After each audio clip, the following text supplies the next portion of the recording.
Katusi sa buntag, hatod kanato ni Ma'am Kat Pimentel sa tibuok Pilipinas. Okay. Now, dining tungura, padayon ta, mga pinangga ato sa Baydawino ay mo kalimot na ugmang adlaw magsugod na formal ang kampanya para sa umaabot nga barangay eleksyon. So, hinaot nga magmalinaw ang atong piniliay dinhi sa dakbayan sa Cagayan de Oro o sa tibuok nasud sa Pilipinas.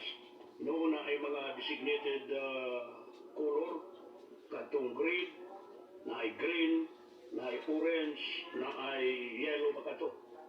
Na swerte ang naa sa green kay walay mga kumusyon, walay history sa bubot, walay history sa tatay.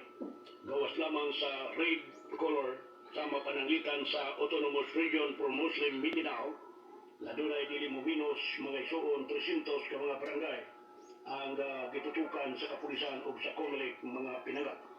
Pero dinhi sa atong syudad sa Cagayan de Oro o Bukidnon, Misamis Oriental, so far, huwag magkamakadungog gubot kiningato, malinaw maningato pirmi dinhi mga isuon. Pero morina, bantay mo, kay ang monitoring sa COMELEC, ang bantay IPAL, nagpadayon mga isuon pag-monitor sa buong bayan. So kung kinsa katong mga kapamatudan human sa bitawag trial, mga isuon, kung kapamatudan nga tinuod na, anubon kayo kay madisqualify ka, bisan pa kung nakadaog ka. Walay gipahibaw daan sa buwatan sa COMELEC mga pinangga. Ayo da Jinil ma kuan ka na. Dining tumura ato pong hatagan o pagtaga.